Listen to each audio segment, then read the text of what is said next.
calculate power for a two-sample test of proportions in Stata 13. We assume that the true proportion in group 1 is 25% and in group 2 is 10%. We're conducting a test at the 0.05 level of significance and conducting a two-sided test. We're interested in knowing how many people we need to sample to achieve 90% power. To do this calculation, we again go to Statistics, Power, and Sample Size. We're going to again select the Proportions option, but now we're doing a two-sample test. Stata has three different options for two-sample tests where the groups are independent. You can do the chi-square test, Fisher's exact test, or the likelihood ratio test.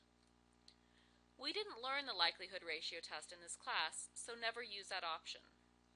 Typically, we're going to calculate power for a large sample test, which means that when you're calculating power for two independent proportions, you're going to use this chi-square test option. So, select chi-square test comparing two independent proportions. We're interested in calculating sample size, and the significance level is 0.05. We selected 90% power, and in the problem prompt it did tell us that we were using an equal allocation, so a 1-to-1 ratio between groups. The proportion in group 1 was 0.25, and the proportion in group 2 is 0.1.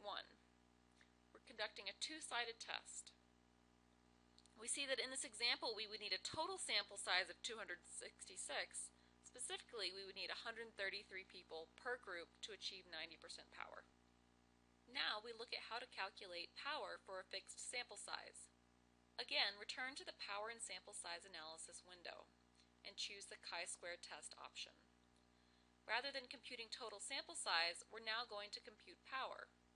Suppose we could only collect a total sample size of 200 and again plan to use an equal allocation ratio. The control proportion was 0.25 and the group 2 proportion was 0.1. We're using a two-sided test, and we find that we would actually have 80% power if we were to only sample 200 people.